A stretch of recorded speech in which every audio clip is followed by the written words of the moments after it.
ever feel like the legal system is well designed to be confusing?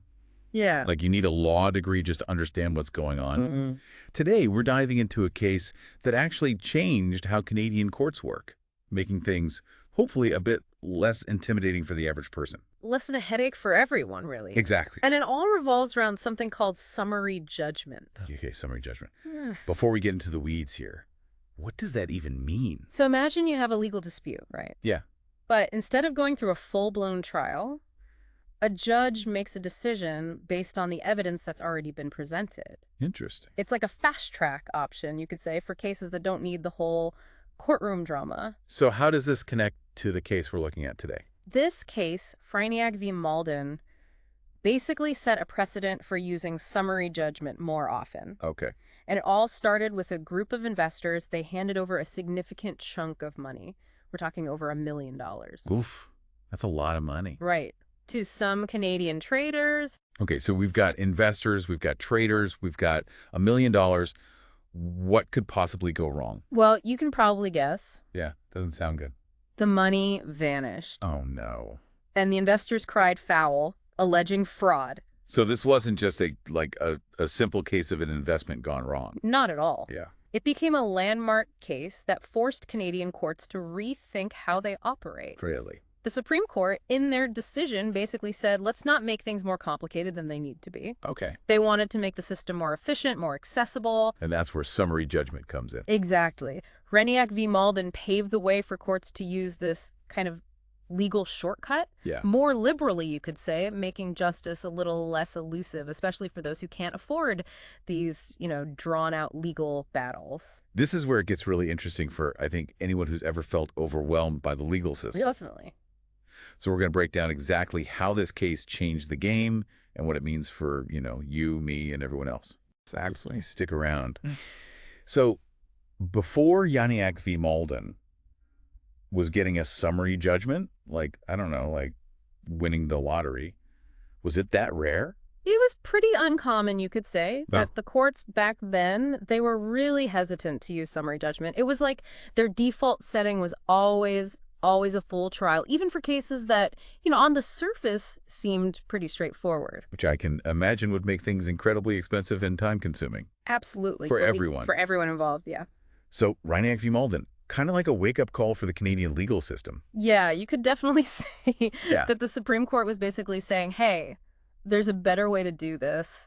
Sometimes you can have a fair outcome, a just outcome, without going through this whole rigmarole of a trial. Okay, so it's about being more efficient with the process. Exactly. It's about choosing the right tool for the job. You don't need a sledgehammer to crack a nut. Right. And they introduced this idea of proportionality. Proportionality. Yeah. Now there's a big word. It is. It sounds very legalistic, doesn't it? It does, yeah. Break it down for us. What does that mean? Basically, it means that the process that the court uses should be in proportion to what the case is actually about, what's at stake. Okay. So, a small claims dispute shouldn't necessarily get the same treatment as, a multi-million-dollar corporate lawsuit. Right, that makes sense. You got to keep things in perspective. Okay, so how did this case actually change things for judges? Right. Like what new powers did they get? Right. So before they were kind of like referees, right? Right. Just making sure everyone played by the rules. Yeah. But now they have the power to actually weigh the evidence. Exactly. And make judgment calls, even in a summary judgment. Exactly. Before Freiniak, judges were kind of stuck, They Yeah. didn't have much wiggle room when it came to summary judgment. But this case changed that. Now they can actually look at the evidence, size up the witnesses, see if they're believable, and draw, reasonable conclusions from the facts. Interesting. So it's not just about whether a piece of evidence exists. Right. It's about whether it's actually believable, whether it holds water. Exactly. It's about getting to the heart of the matter. Okay, so it sounds like this case, Freiniak v. Malden, it wasn't just some isolated incident. No, not at all. It sounds like it had a ripple effect across the country. Oh, absolutely. Other provinces were definitely paying attention to what Ontario was doing. Right. Because Ontario, they changed their whole rule book for civil cases, their rules of civil procedure. Yeah. And a lot of those changes were inspired by Freiniak v. Malden. So other provinces looked at that and thought, maybe we should be doing that too. So it became kind of a model for making the justice system more efficient. Exactly. More efficient, more accessible Across Canada. across the board. So let's bring it back down to earth for a second. Sure. Why should the average person care about all of this? What's the big deal with summary judgments anyway? That's a great question. It's all about access to justice, right? Anyway. The Hryniak case, it was a big signal that the system was changing. Oh.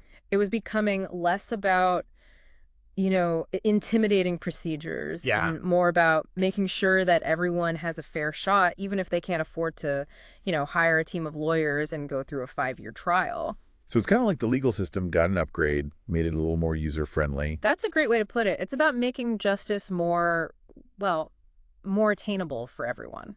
Now, just to be clear, we're not saying that summary judgment is some kind of magic solution, right? Right. It doesn't mean that, cases are decided willy-nilly. Oh, absolutely not. There still needs to be a process. There's still safeguards in place. It's still, a very carefully considered decision by the judge. But it does mean that the system is becoming a bit more adaptable.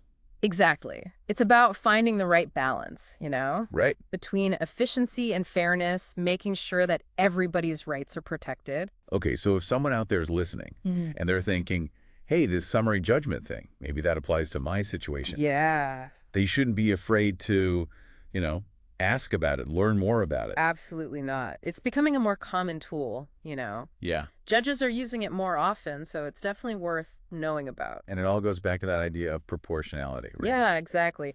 The courts are always trying to make sure that the process, the way things are done, fits the problem that they're trying to solve. And that ultimately benefits everyone. In the long run, absolutely. Well, I'd say that's a pretty optimistic note to end on. It is encouraging to see these kinds of changes. It seems like the Canadian legal system is moving in the right direction, at least when it comes to summary judgments. I'd have to agree with you. It's a step in the right direction for sure. And on that note, we'll wrap up our deep dive into summary judgment in Canada. Remember, just because something sounds complicated like summary judgment doesn't mean it can't lead to positive changes. Until next time, keep exploring and keep asking questions.